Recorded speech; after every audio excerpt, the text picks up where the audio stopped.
夫人，此女房中果然搜到夫人丢失的白玉珠碎钗，如今人赃并获，夫人打算如何处置？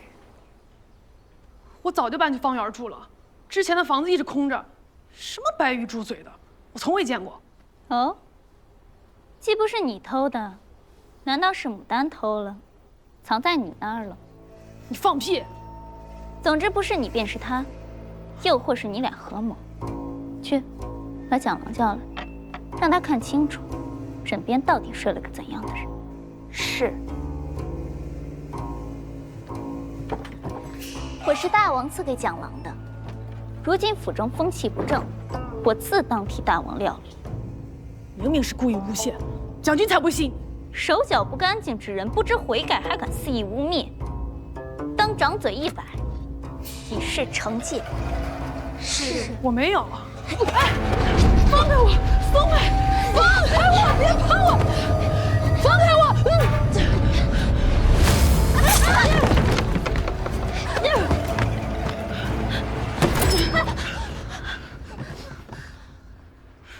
我朱府行得正，坐得端，若想做什么，统统冲我来。若敢一次胡乱攀扯牡丹，这屋里见血的就不止我一个了。郎君，你可得好好看。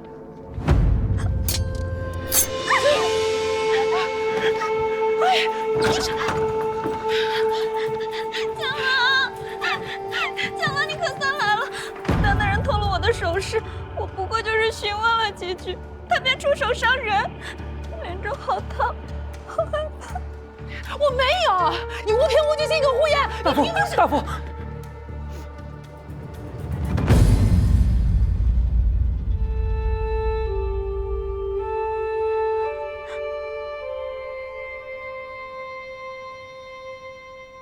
事情就是这样，蒋军不会相信连州的话吧？连州他都……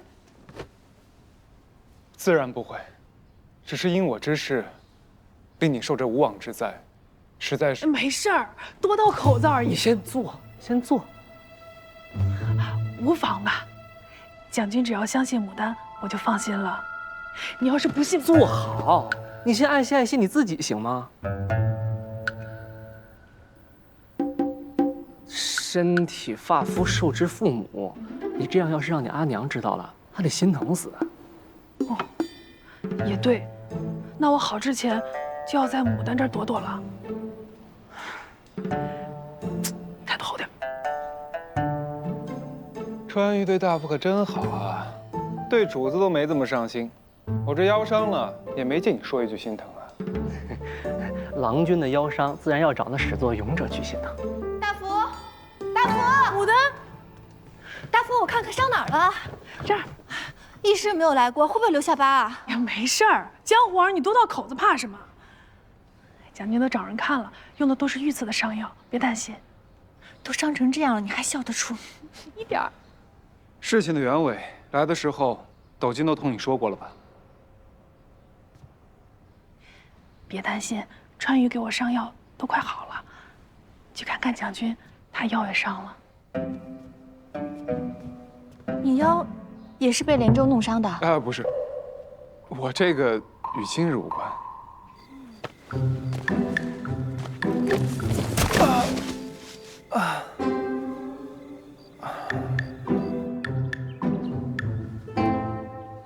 川渝，帮我好好照料大夫。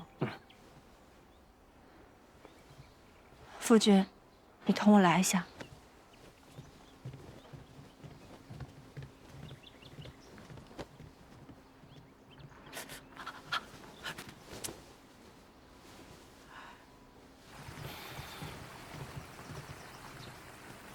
我叫你出来是有事想跟你说。是这样的，连州呢是因为我进府，此事是我对不住你，所以我愿意配合你演戏。但是这件事情跟大福没有丝毫关系。如今连州这般对大福污蔑他、惩戒他，我必须要为大福讨回一个公道。若是你想阻拦的话，我为什么要阻拦？有什么需要我做的，尽管提。那倒不用，多谢啊。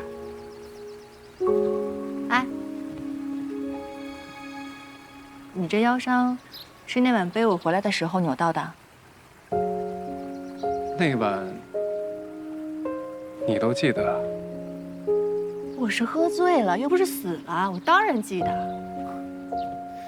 只是喝的有点多，只记得一点点。一点点也好啊。那这治腰伤的钱，你出。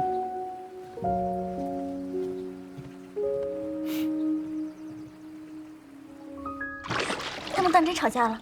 虽说是关着门，没有透露出一丝动静，但我还是亲眼看到何玉芳沉着脸回到自己的院子。他刚走啊，郎君就派人来报，说今夜要歇在咱们屋。我就说嘛，老子哪有一心一意的？看来蒋府日后将是夫人独享尊荣了。快往水里多下些花瓣，再把屋内的熏香都点上。是。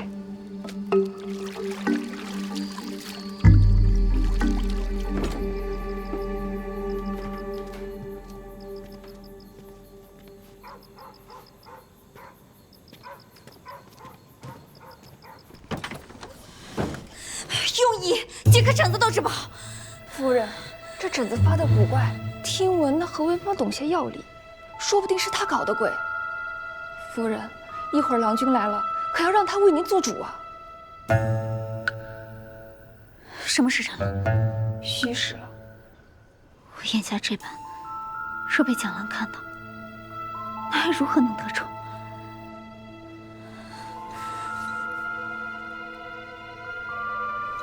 你去跟蒋郎说，我因他要来十分欢喜，沐浴时却不慎着了风，怕过了病气给他，请他莫要来探望。待我痊愈时，自会向他好好请罪。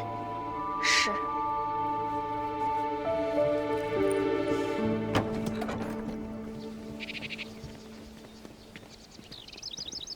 夫人当真要这么做？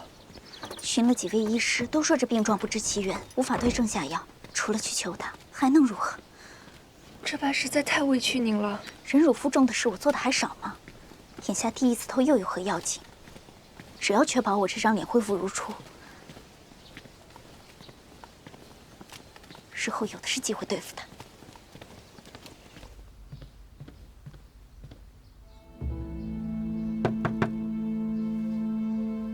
牡丹姐姐，可否出来相见？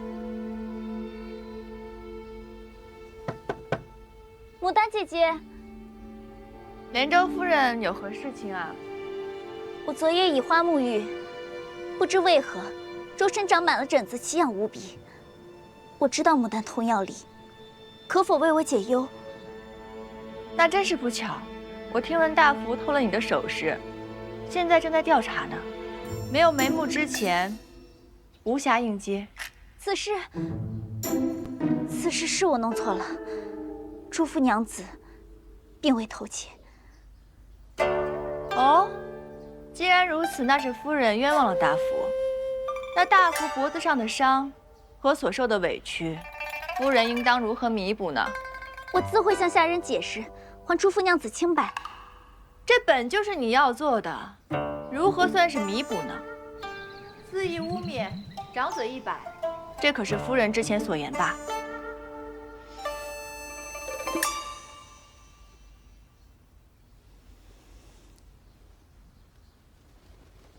那便请牡丹与朱夫娘子说好了。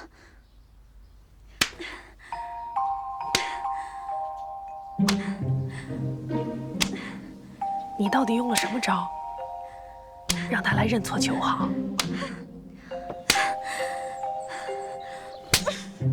小春之前研制美颜丸，取了不少花的汁液，偶然发现几种花枝混在一起，可以使肌肤生疹。虽然没有性命之忧，但是可以使容颜有损，瘙痒难耐。于是我便取了一些放在他的浴桶里。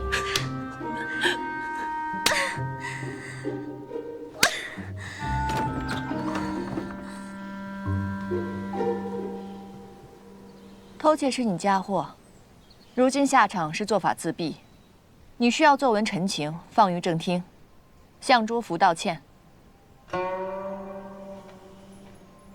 好，我即刻写来。姐姐可以将解毒之方给我了吗？我虽然不知道你的过往，但我大概可以看得出，你的婚嫁也由不得自己。你一定有自己的委屈跟无奈，所以想搏些什么，在蒋府立足，终身可依，也是人之常情，我可以理解。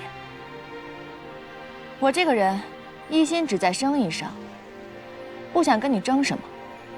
若是日后你不再伤害我的挚友亲朋，我们还可以像从前那般相安无事。一心在生意上，难道你不在乎蒋郎的宠爱？我的意思是，我跟随之两情相悦，我自然无需争什么。你与其在这白费功夫，不如好好的善待你自己。你，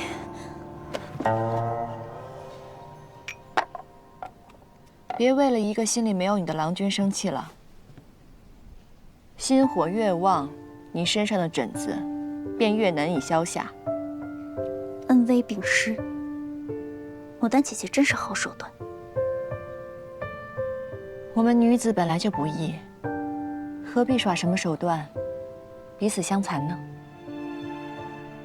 连州是宁王的义女，美貌之外，定还有别的过人之处。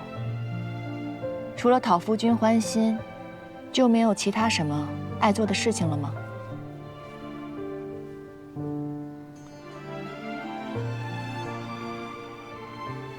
我这里有很多才艺超群的女子，她们早已冲出了内宅，如今刺绣、栽花、制香、扮妆，都过得怡然自乐。你若是对诗花弄草感兴趣，日后可以来我芳园逛一逛。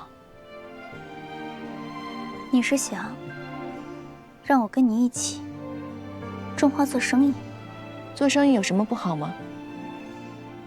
你这人好生奇怪，明明嫁给了花鸟使，却还辛辛苦苦的去赚那些小钱。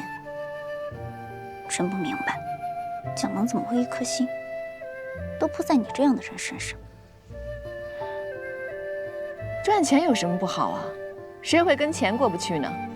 再说，夫君正是喜欢我有这样的能力呢。你别恃宠而骄。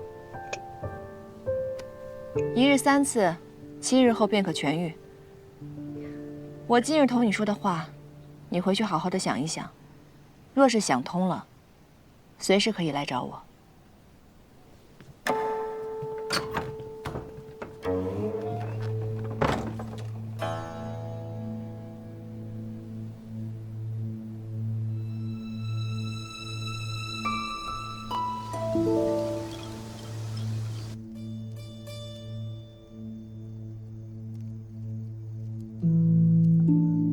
真不明白，蒋郎怎么会一颗心都扑在你这样的人身上？定是我俩做戏做得太真，连州才会如此说。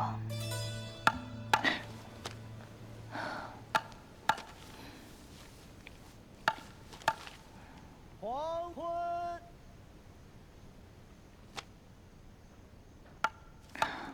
呀，坏了！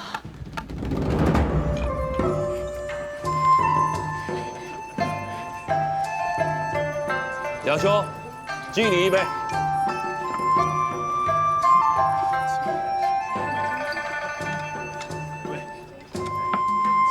都说新上任的朱道转运副使铁面严明，齐兄还是少喝2杯吧。若明日上职带着酒气，怕是要被长官责问啊。我这等差事啊，本来挺清闲，这刘畅一来，手段雷霆，规矩严苛，一点情面都不讲，忙得我们呀是脚都不沾地喽。他刘畅不过仗着自己是宁王的快婿，还是个入赘的，迂腐文人一个，能有何作为啊？他心气儿可高着呢，又是修缮码头，又是收编船队。我看呐，他要是不烧几把火给宁王看看，不会罢休。子叔兄这般能干，是一心想晋升呢，还是？升官谁不想啊？不过，有好处也是要捞的，否则，县主金尊玉贵，就靠刘畅那点风，哪里养得起？嘴上抱怨着，但还是兢兢业业地跟着子叔干。齐兄今日戴的这块玉佩，怕是抵上1年的俸禄了吧？逐月乐不如众月乐，这等发财的好事啊，齐兄何不明日来我府上，同我好好说道说道？有幸之至。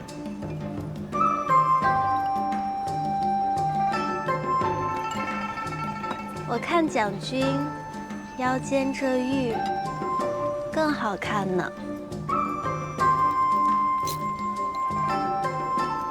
宝玉配美人，最为相宜。谢蒋军。哎，等一下，蒋军，你可答应过要送我一只镯子，你可不能偏心啊。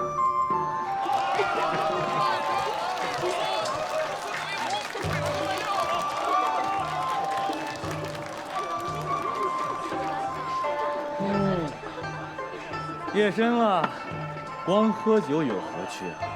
不如吹熄几盏烛火。长夜漫漫骑什么？这酒啊，还没喝尽兴呢。哎，就算是逢场作戏，也不必这般左拥右抱的吧？这连州信以为真，定是没有见到蒋长阳这般的样子。唉，我就说嘛，我都差点被连州给绕进去了。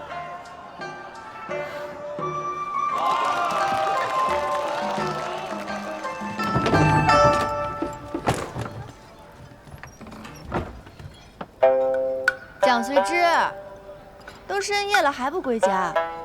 你若是想喝酒的话，妾身陪您还不够吗？你生意忙，今日既然有空亲自接我回府，那我自然是要与牡丹同饮了。说好的生意，齐兄多多留心。家有爱妾，便不久陪了。哎，随之兄，你这……近日花满柱啊出了新的香囊，送给诸君试戴一下。这欢迎楼的胭脂味儿啊，实在是太浓了。诸位有了这些香囊，归家时也可以免了些夫人跟爱妾的拷问，是吧？告辞。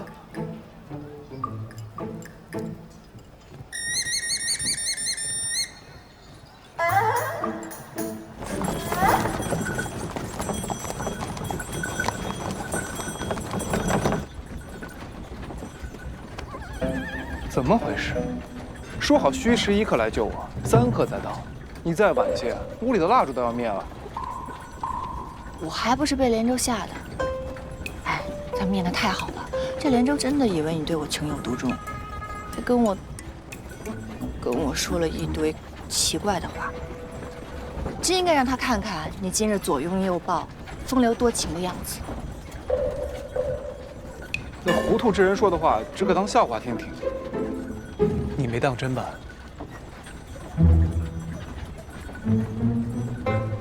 自然没当真了。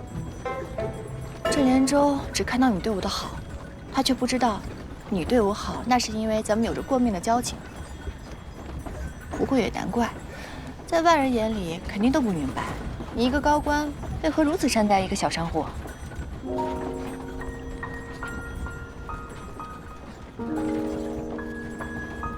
这些年，我见惯了官场的尔虞我诈，男女间的虚与委蛇。像你这般赤诚旷达之人，倒是难得，自然值得倾心相交。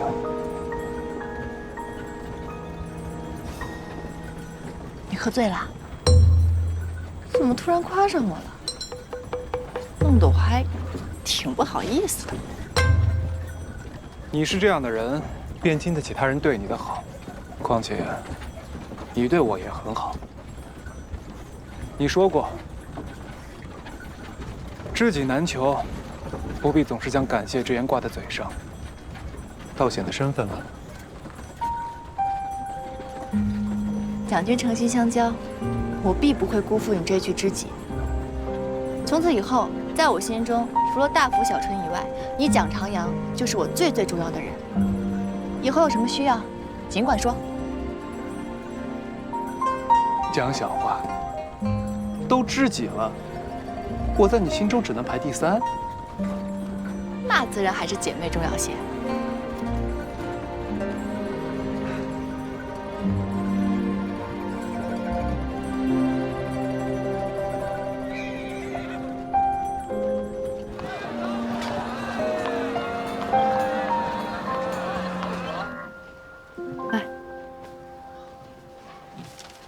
哪支药方领药？好，多谢。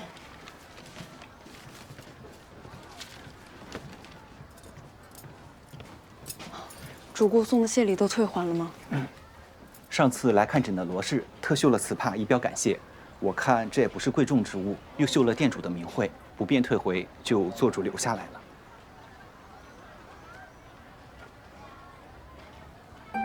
他演技方好，不该做此等费神之事。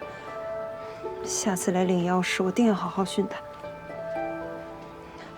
去请下一位吧。是。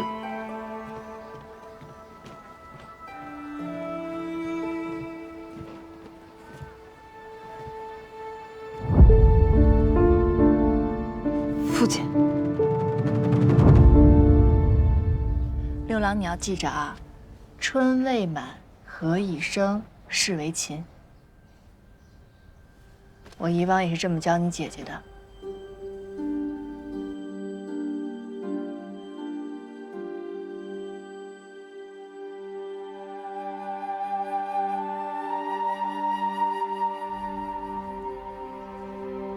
对，六郎，你这个笔又拿错了。你看啊，笔一定要这样拿，写出的字呢才能出风。看到没？来，再试试。对对，这两个合起来，这个往后。好，你现在试一下，这种感觉找一下。不错。对，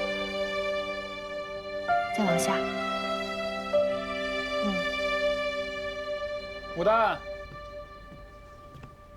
哟，这个时辰你怎么来了？继续。你助淑妃调养数月，她身子好了许多。回宫前啊，让我将这幅画交你，说是谢谢你这段时日的陪伴。那些药箱跟用物又不是没付钱给我，这淑妃怎么这般客气？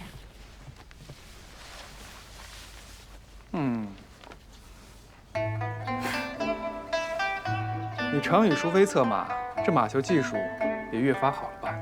那是自然。日后敢不敢跟我比试一番？口气这般的，那敢不敢押上赌金啊？你从我这儿收的利钱还不够多啊？你还想讹我一笔是不是？想都不要想。淑妃都将养了多年的踏雪送你，有良驹相伴，还怕输啊？淑妃从来没有因为品阶高低而轻视于我，她待我这般好。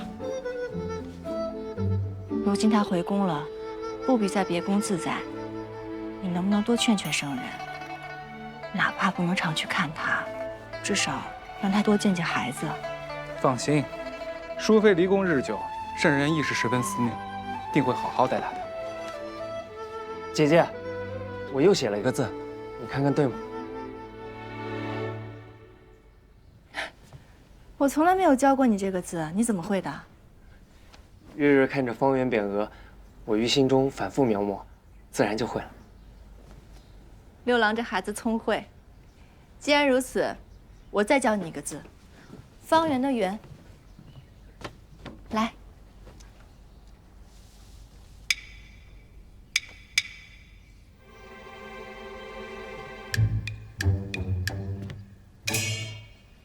我写外面的。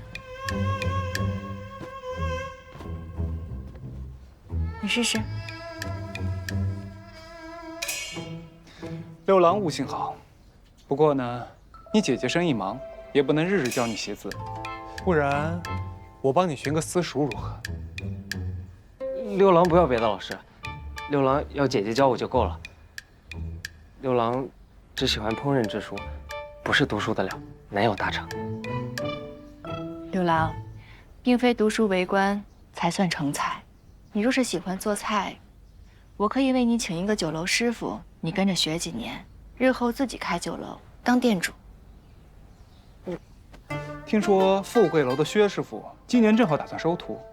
真的啊？那太好了。你跟他可相熟啊？能否引荐一下？我可以带着六郎亲自去拜访的。没问题啊。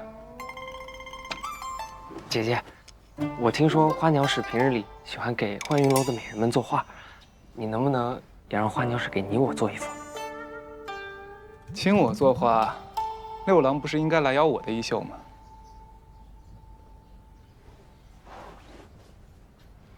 六郎身份低微，哪里配合花鸟使多言？唯有请姐姐出面。六郎，人贵在自重，无论你想要什么，都不可说自轻之言，明白吗？六郎受教了。今日得闲，心情上佳，我便来画上一幅。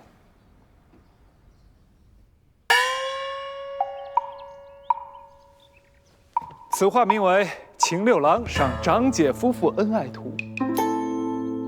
那六郎在哪儿呢？这叫做留白，画中虽无他，而他自在画中人对面。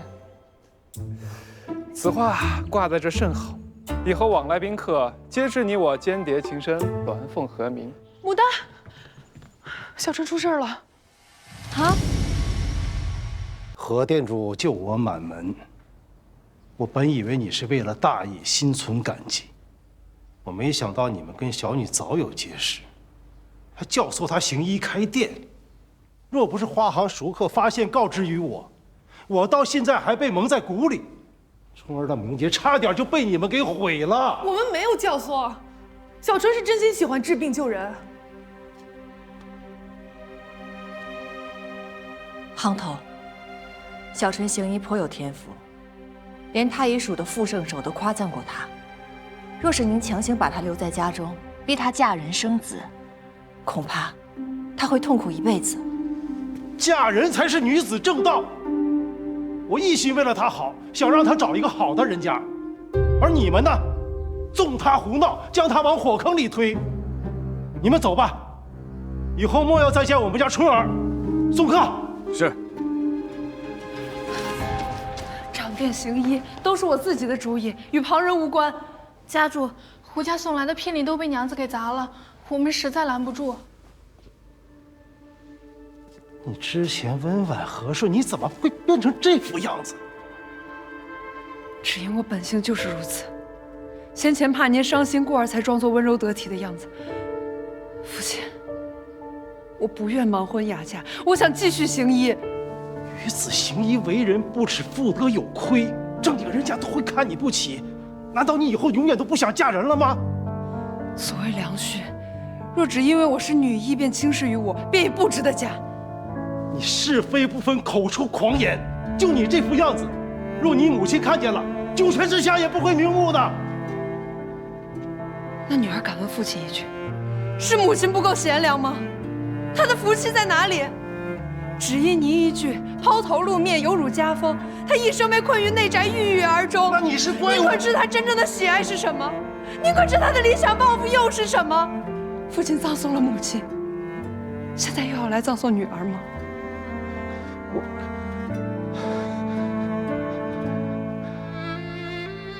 你爱花就可以此为业，难道只因小春是女子，便不能做自己喜爱的事吗？也太专制了吧！小春妙手仁心，花门中上下无人轻视她，经她治愈的病人更是对她敬重爱戴。我们行事隐瞒了您，确实不对。可是小春行医，并没有错。何店主，你离经叛道，你委身官宦为妾，我不能让我的女儿走你这条路啊！父亲，春儿，你现在长大了，你交了朋友，有了底气，便不需要这个家了吗？我最后问你一句，你是要留下来做我吕万荣的女儿，你还是要踏出这扇门去追你所谓的医道？真不能两全吗？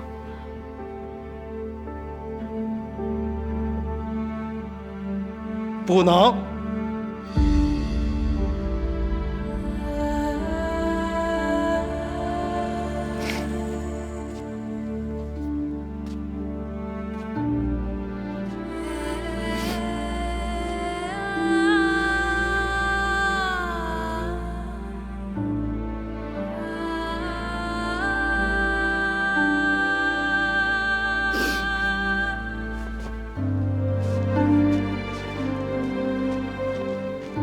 从此以后，吕家没有你这个不孝的女儿。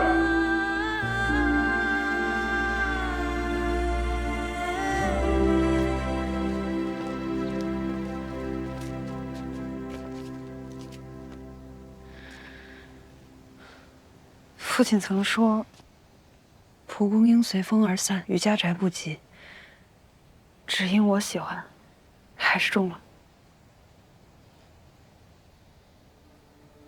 可他却不知道，我视此物为药，种它是为了等花落之后采根泡水，治他的喉痛肺痈。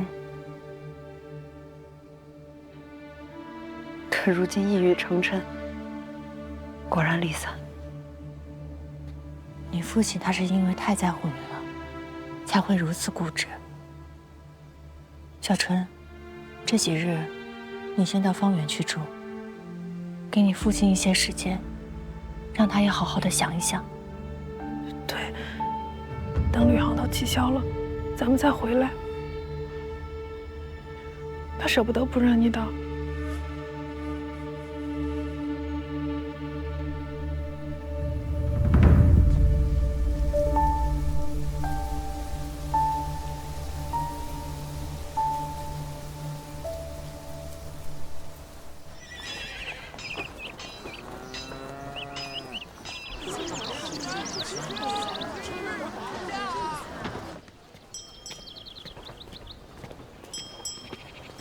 这六郎啊，没有见过百团齐发，我想带他去开开眼，不介意吧？自然不会。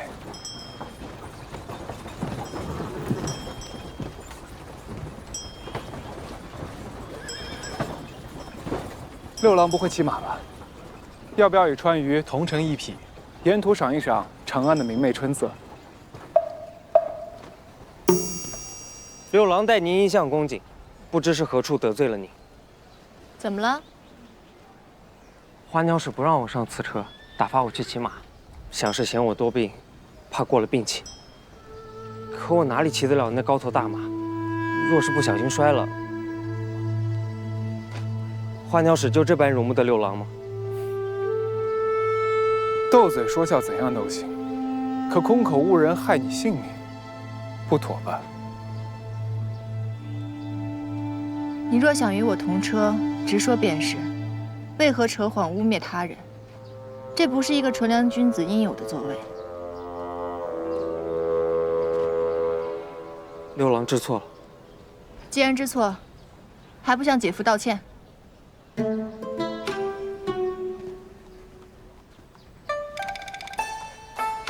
对不住，日后六郎不会再这般了。无妨。六郎今日还是不去码头了，姐姐和姐夫启程吧，别误了时辰。行了，既然答应了你，怎能言而无信呢？那我和川渝去牵马。上车吧。你姐姐一向如此，为人处事的道理要讲，也怕你真的受伤。你还是与我们同乘一车吧。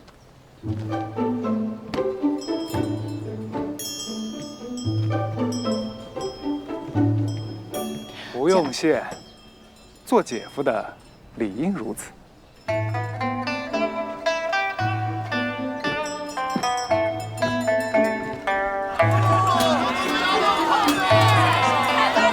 这河道宽阔，码头更是非比寻常啊！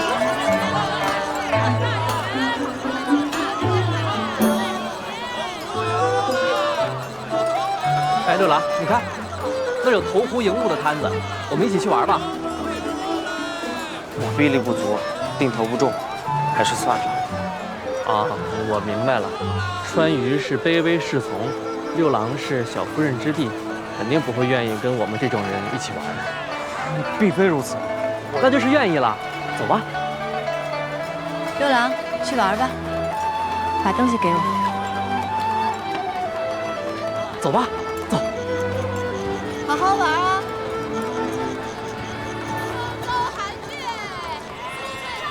说你这个人啊，刚刚说你不算计，气量大，线下斗什么六郎啊？我只是看了川渝一眼，是川渝一比知道凡事比深，你这姓偏的还怪上我了。六郎这个人性情敏感，行事呢有些偏颇，他的那些小伎俩，其实我全都知道。但是我相信，只要悉心教养，便可扭转。大家都是一家人，自然该包容一些。你说你跟一个小孩子计较什么呀？好，好，好，你的好阿弟。日后啊，我多多忍耐，悉心教化，行了吧？你说这之前一商都是船员出面，这如今来信跟我说，是船头要见我，也不知道对方是何方神圣。我带的这些礼，不知道他会不会满意。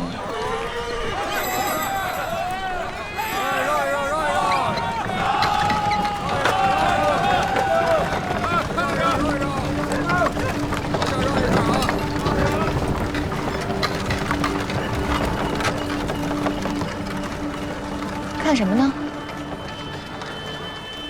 兴荣昌盛啊！来了，几位饭友啊！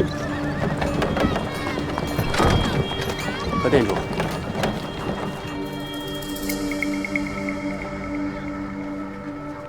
那我进去了。里面请。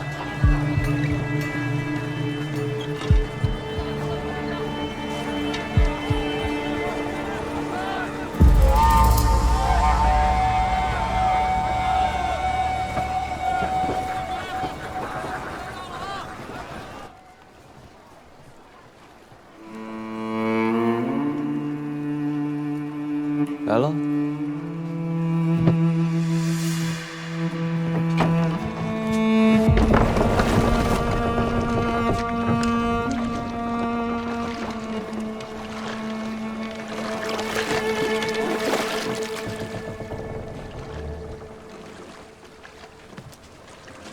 船员副使这是何意啊？我夫君尚在岸边等候，若是见我迟迟不归，必定会大闹的。我知晓你的性子，若我有何异动，你跳河也是要走的，哪儿还轮得到他呀？来都来了，不妨喝盏茶，谈好生意再走。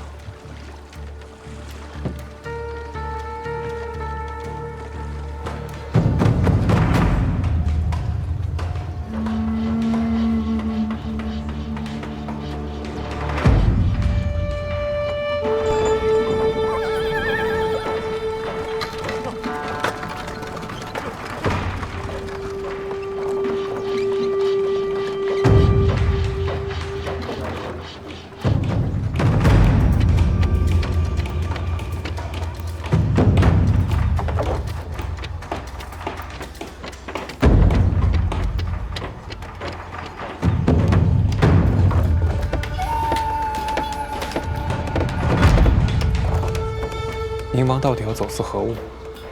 寻常商船都容不下，要私造这么大的船。这冬日下雪，码头风陡。船家告诉我呀，这船上的规矩，每年雪融重新开航之时，这凿下的第一块河冰都会存下来监察，用以祝祷新的一年风平浪静，万事顺遂。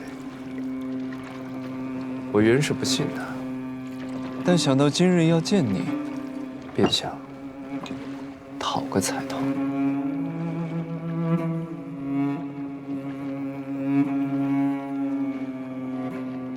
转员副使今日请我前来，到底所为何事？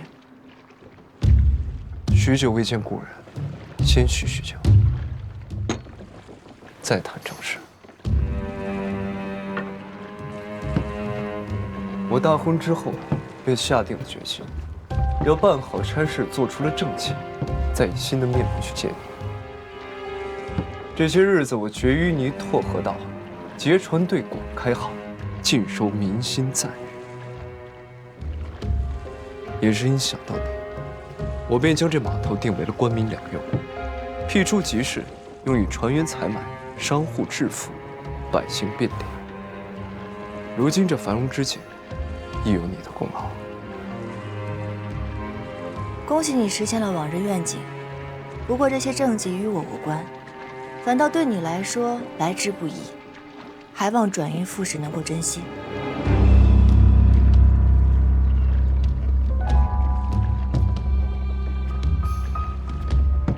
那便说说与你有关之事吧。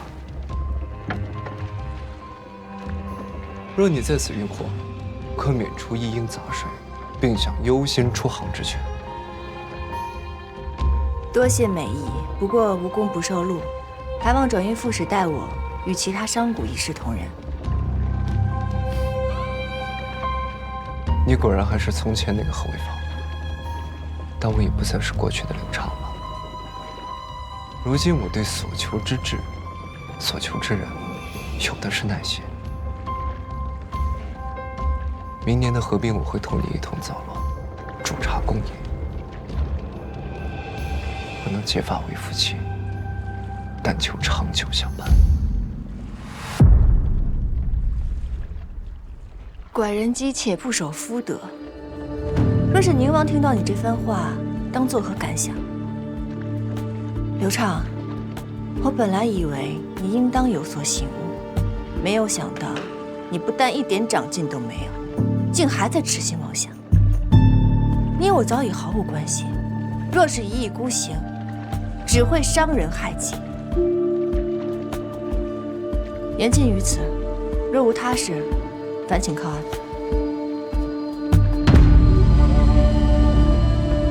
牡丹，我们来日方长。靠岸。是。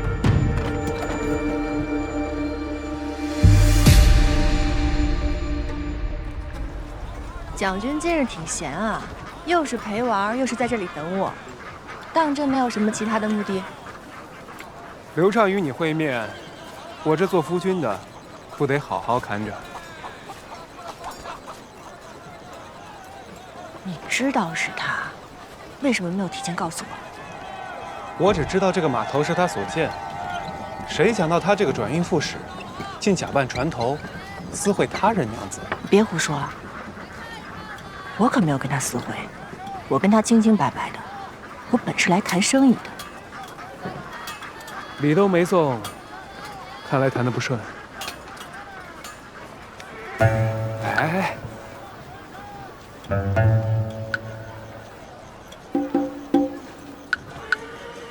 方才在市集上呀，偶遇此物。听闻这罗甸手串可以反照光泽，白日显富贵，两夜照佳人。往后啊，你夜间拾花弄草的，也便利些。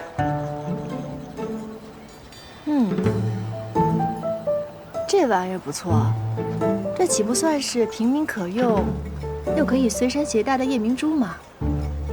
这倒是个商机啊！小花店主脑袋里心里就只有生意啊！方才你们在船上，你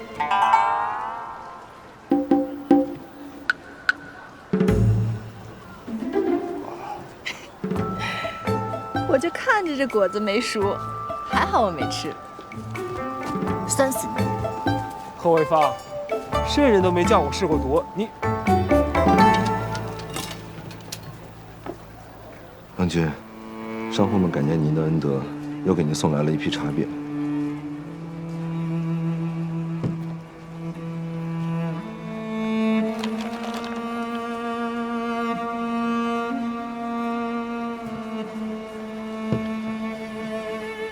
郎君今日下旨，在码头新开的集市逛了逛，然后便回了韬光院。晚饭吃了2张糊饼，1碗汤，饭后还吃了樱桃。樱桃，他从来不爱吃这果子的呀。可是小厮说了，郎君不仅吃了，还吃了许多。许是今年的樱桃又大又甜，郎君想尝个鲜呢。此事我了解，他性格执拗，心中好恶极难更改，怎会突然换了口味？待子书睡了，暗中将今日跟着他的人一一叫过来，我要查问。是。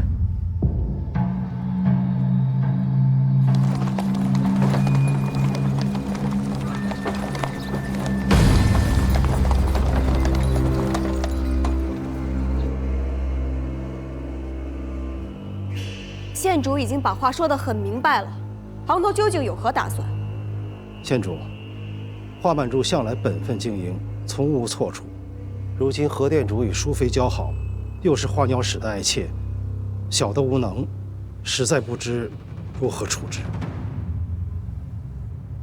是无能，还是不愿意处置？小的不敢。县主，听闻行头爱女被何为芳挑唆离家，更是在他店中抛头露面给人诊病。何为芳如此对待吕家，行头都能忍，怕是真的无能。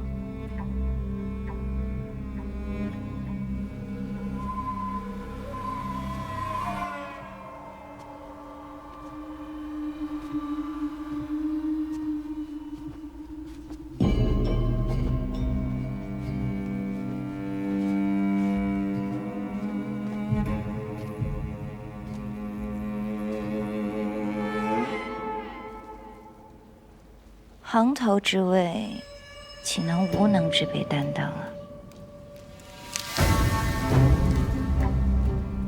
待此花凋谢之时，若花满柱还在，那吕家也不必存在了。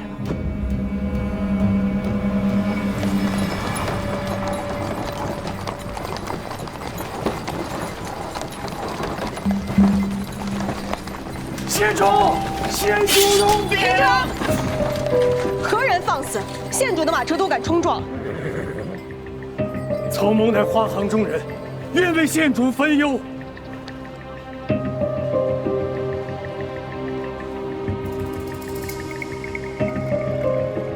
好好去安排吧，行事谨慎一些，不当讲的莫要多嘴。曹明明白。办好此事，这行会便可变天了。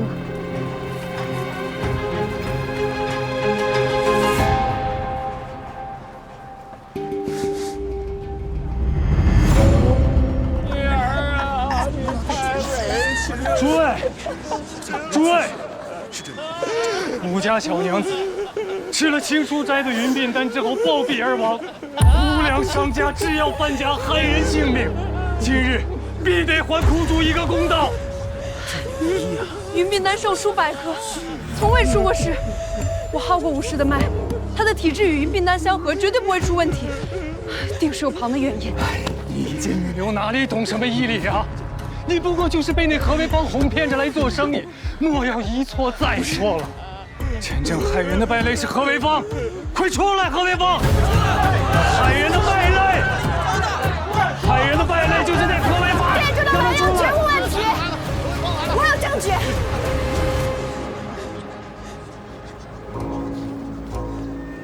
各位，我这药材售卖，是舍百姓康健，定要谨慎为之。因此，这青书斋每出一批药物，定会取样存在贵方之中。对，这是武士购药内人，贵方所存的样品，贵方凭帖上记载着存取货物的日期，而这锦盒上印有封条，可证我从未动过此盒。我会将此盒原封不动地交予官府查验，以此证明我们店中丸药绝无问题。武士之死与青书斋无关。他敢让官府验药，应当是问心无愧啊！何店主，只证丸药无碍有何意？若是医术不佳，断错病症，便是好药，也照样可致人死啊！仵作文书在此，可证武士长度致虚，受创极深，因饮食而死。可武士的吃食与往日无异，唯有近期采买过云鬓丹。这药就是元凶。诸位，是信奸商的狡辩，还是信着白纸黑字？实在把你耳鸣！这就是云面丹，害人的药，杀人性命的药留不得。别打！这秦书山也不能信。带走！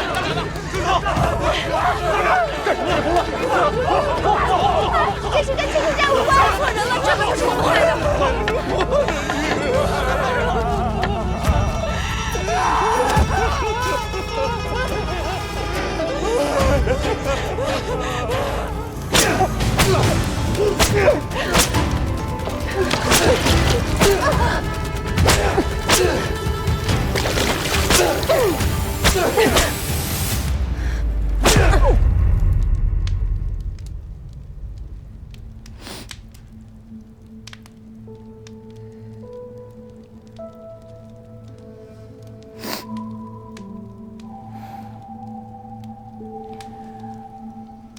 不哭，小春，没事的，不用担心我。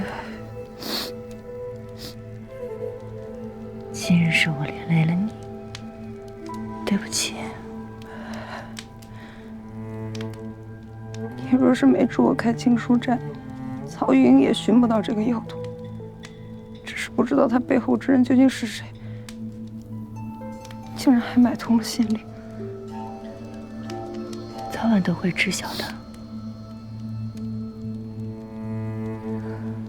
当下最重要的是我们如何自证清白。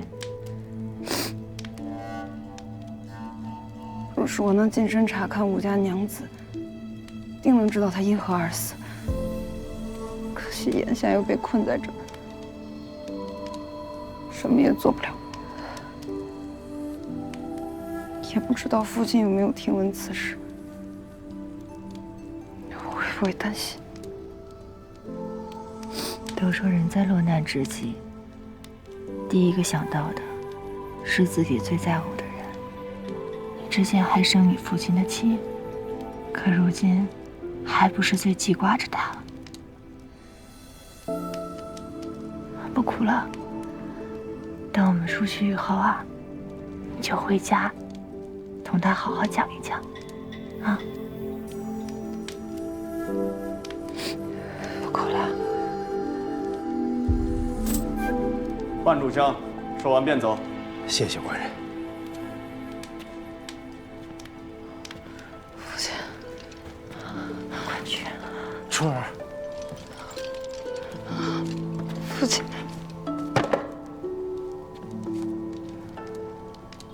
这怎么都伤成这样？都是牡丹护着我，不然只会……你要是当初听我的，待在家里好好嫁人，何至于受这种苦？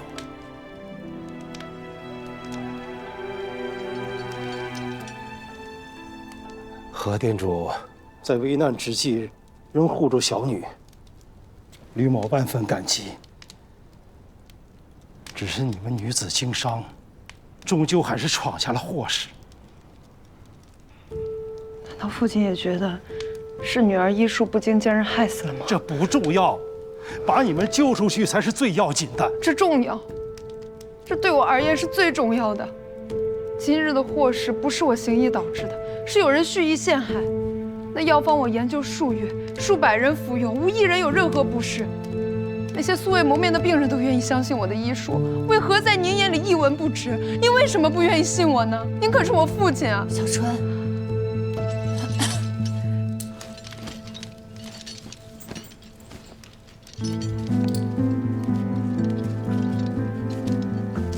行头，此事真的不怨小春，是因为我而起，是我连累了他，我定会想办法来证明小春的清白的。如今此案的关键是药方有无问题。你都已经这样，你怎么去证明他的清白？我跟你说过，不要把他往火坑里推。女子行医就是会是非不断。那既然您认定是我行医惹下祸事，犹如吕家门楣，日后全当没我这个女儿。行头，请回吧。都到了这个地步，你还这么倔，你非要死在牢里吗？行头，难道您真的忍心让小春背着杀人的罪名，就这样不明不白的出去吗？你冷静的想一想，若真的是我们害死了武士，县令为何不敢公开审讯？为何宁愿对抗律法，也要对我们动用私刑，逼我们认罪画押呢？只有将这些全部调查清楚了，才能真的还小春一个清白啊！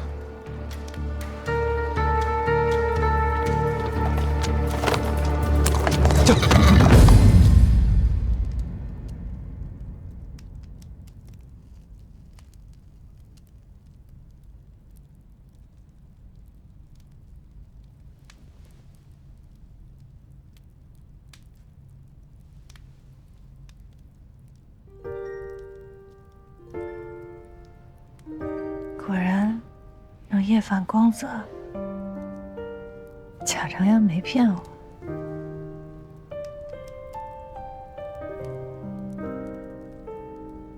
落难之际，第一个想到的人，竟是你吗？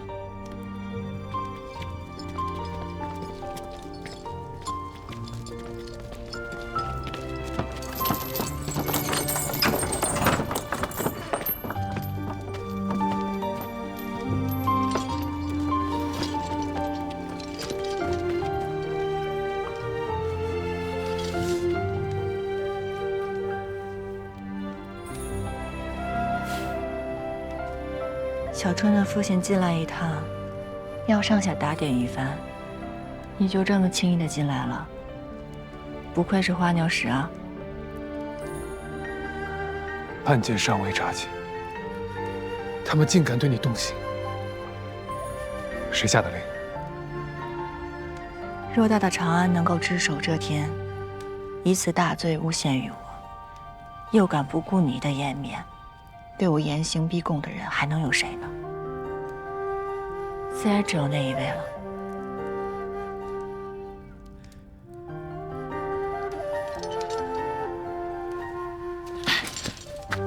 干嘛去啊？带花鸟使的小夫人离开这儿。不可！我现在跟你走了，岂不是真的成了倚仗官威、草菅人命的奸商了？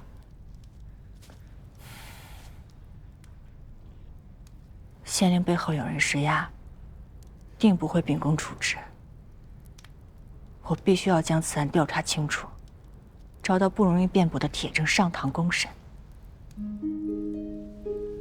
我要让曹云英县令看着，让全城百姓跟那背后之人看着。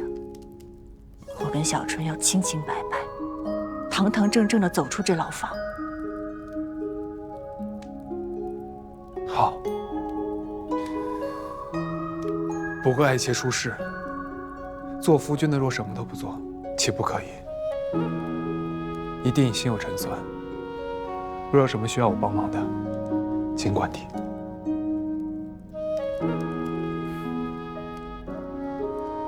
多谢将军仗义。眼下虽然我走不出这牢房，可是我已经盘算好了查证的各项事宜。将军替我传话便好。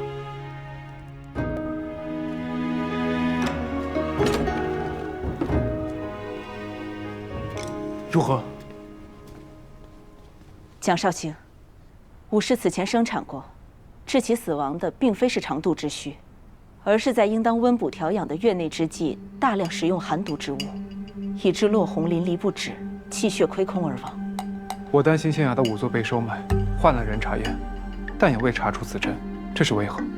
仵作大多都是男子，寻常病症自然通晓，很多女子生病羞于就医。他们所看过的女病人，没有我们女医多，对女尸隐疾特征有所疏漏也是常事。难怪牡丹让我给淑妃递话，点名要找女医。云鬓丹药性温凉，于人无碍，武士定是服用他物而亡。我知道了，有劳医师，烦请回宫后替我带些淑妃。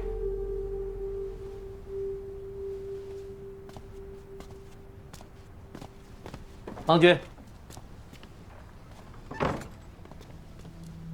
大夫已经按照小夫人的安排，把人证和物证都收集齐了。汤大娘在花行的花匠口中得知，武氏是曹玉莹的别宅妇，平日一直就藏在丁子下。那曹玉莹不懂医理，5日前便在医馆找了一位医师，称她的妾室刚刚生产，问有何忌口。转头他便找了一家药铺，专买了一些产妇忌口的寒凉之物。丁子乡有人看到曹玉莹拿着螃蟹、牛黄去了武氏家，第2日便传出了她的死讯。大夫已经拿到了各方供词、药房的采买凭证，还在武家刨除找到了食物残渣。明日上堂，小夫人定能洗刷冤屈，郎君尽管放心。要确保此后无虞，有个人，我还得去会上一会。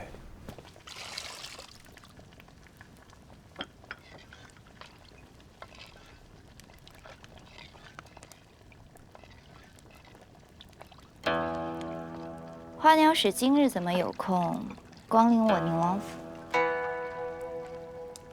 这几日我爱妾被人构陷，遭牢狱之灾，我气不过，去县衙大闹了一番，却意外找到府上失物，特来送还。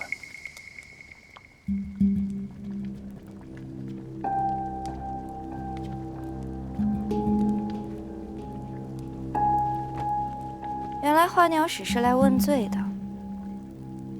何为芳害我坠马，我没杀他，以示仁慈。县主遭遇，着实叫人恻隐，但覆水难收。如今县主已如愿嫁给心上人，大王亦为你讨回公道，让子叔兄着身了转运副使。如今他如日方升，大王亦多了可用之人，可谓是人人遂意，皆如所期。又为何揪着我爱妾不放呢？父王为我讨回的那点公道，怎可弥补我锥心泣血之痛？能不能弥补，我不敢说。可当时大王既答应了我，便落子无悔。若县主执意回弃，我也不介意做个无赖，去圣人面前闹上一闹，这官职给得，便也收得。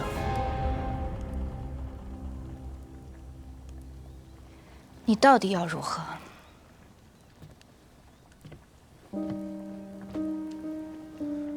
县主坠马受苦，我爱妾在狱中亦伤得不轻。依我看，此事就算扯平，彻底结过。往后，我与大王仍亲如一家。不过，县主与子叔与我夫妻2人便少些来往了，免得触目伤怀。毕竟，如今对县主而言，夫妻和睦才是最重要的。县主觉得呢？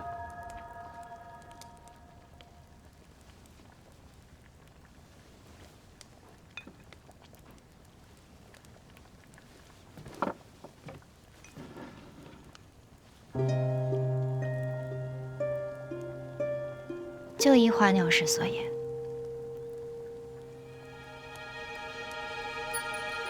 失物复还，来之不易，稍有不慎便会再次失去，还望县主珍惜。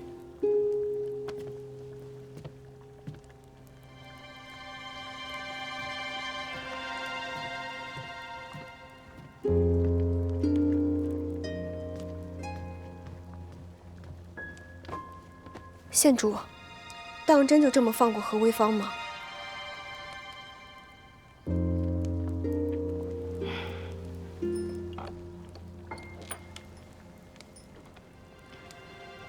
蒋长阳如此的爱重何氏，可是亦是对子叔无心。想来，子叔也是无生机会。罢了。是。那曹玉莹，县主放心，她尚有一家老小，无论被判何罪，都会自己扛下，绝不敢多嘴。奴婢会把一切处理干净，郎君什么都不会知道。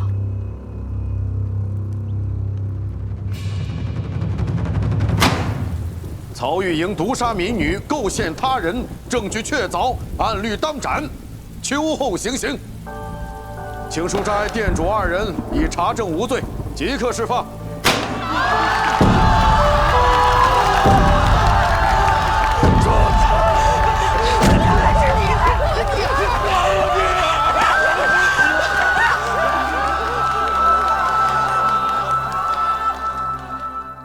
知道他一定是被小人构陷的。是呀，这人挺好的，你就是他的制作人吧？小春，牡丹，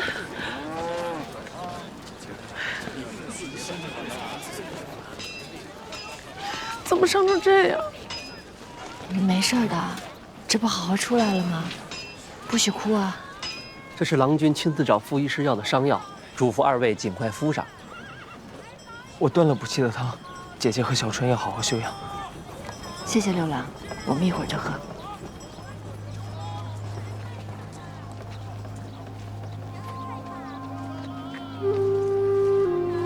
去吧。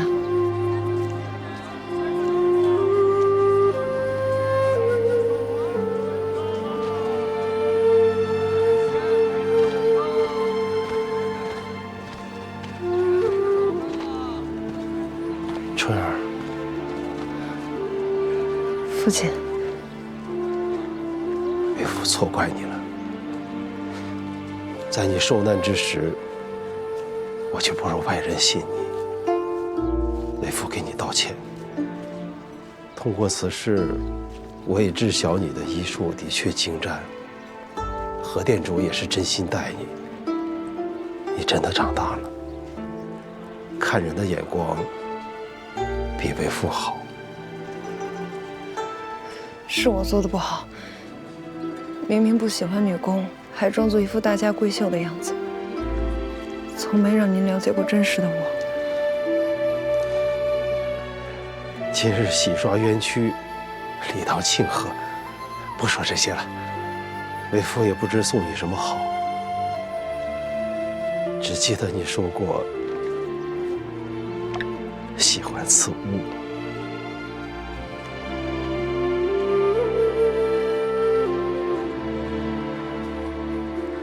往后，你想行医就去行医吧，平安就好。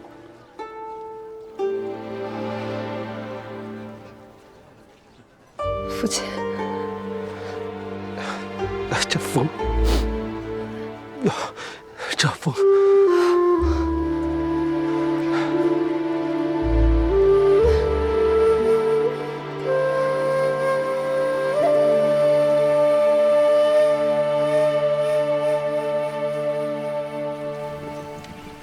这出狱的是小夫人，又不是郎君，您着急沐浴更衣做什么？都说经牢狱之灾，得沐浴焚香以除邪祟。牡丹房中苍竹珠香一点，定是芬芳缭绕。我去见他，自然得洁净自身，方才吉利嘛。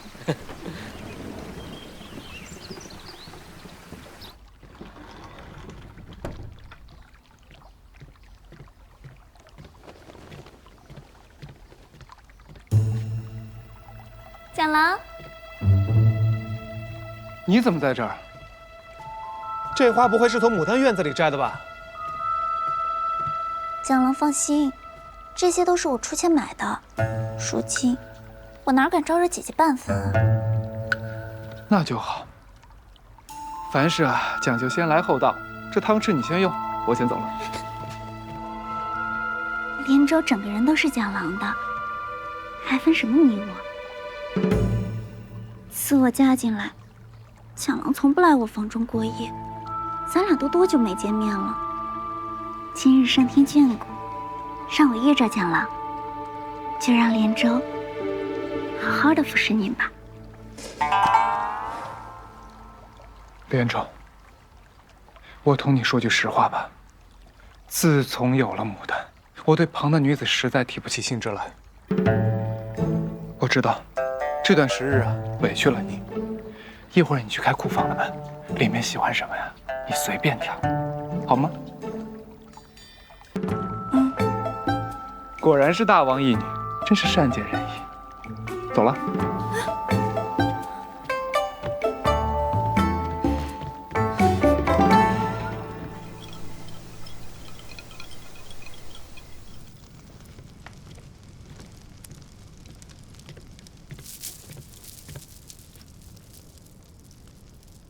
你怎么端了个火盆上来？你不怕火了？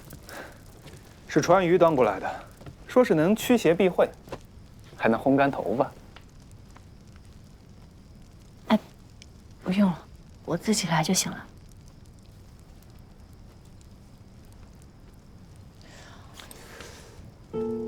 全身上下就嘴最硬。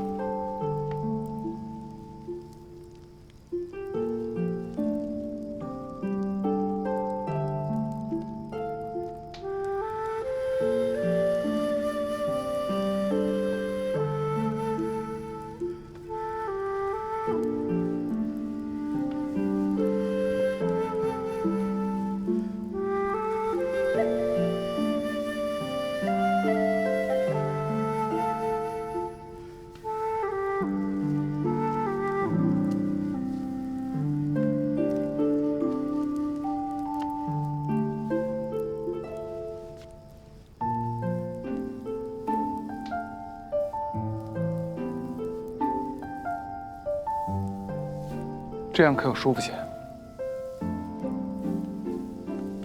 嗯。平日啊，你是管着几家店的核店主，是担当一切的姐姐。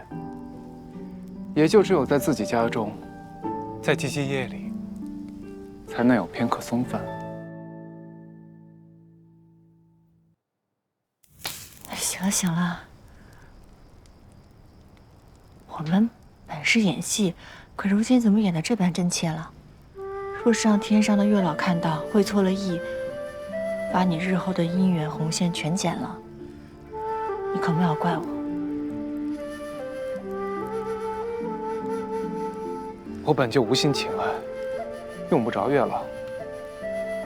若他当真给我乱缠了谁，我定亲手将那红线剪断。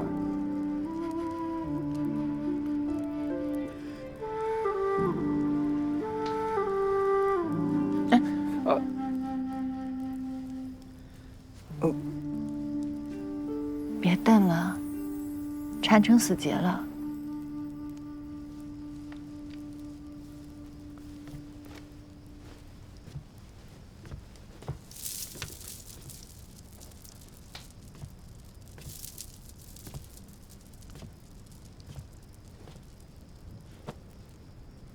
剪了吧。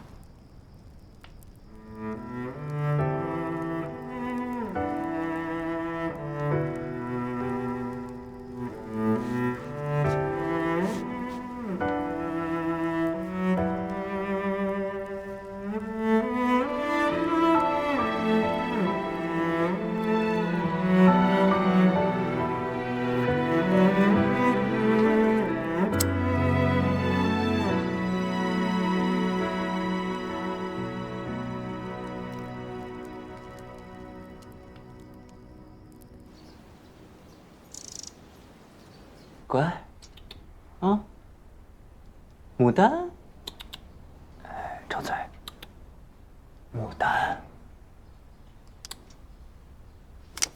废物，长得再像，终究不是何为芳养的。郎君做了这么多，人心肉长怎能不动摇？可他也是花鸟使的人了，郎君何苦这般折磨自己？花鸟使，说的没错呀，花鸟使。只有扳倒了蒋长阳，当何为芳无枝可依时，他才肯相信，这个世界上只有我才能帮他实现夙愿。就是不是这个意思。县主对郎君情深意重，郎君不，郎君，